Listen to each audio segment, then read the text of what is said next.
Welcome to the Banker Lamp. Please enjoy the video. You start by launching Outlook where your mail account is active. This ensures settings save to the correct mailbox. Once open, go straight to File, then Automatic Replies in the desktop app, or in Outlook on the web, choose Settings, then Automatic Replies.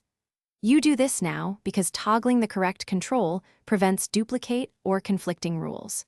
Make sure the correct account is selected if you manage multiple mailboxes, and keep your phone or secondary device handy in case you need to copy existing text.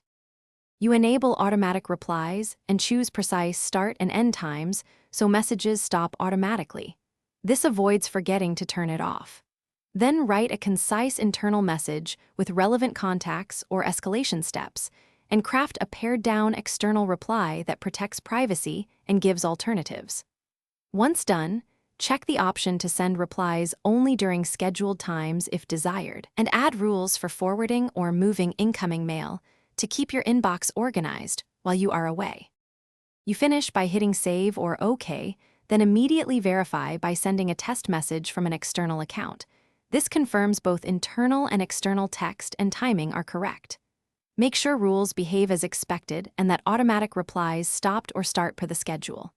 If replies don't send, re-authenticate Outlook, clear local cache, and ensure server-side rules aren't overriding your settings.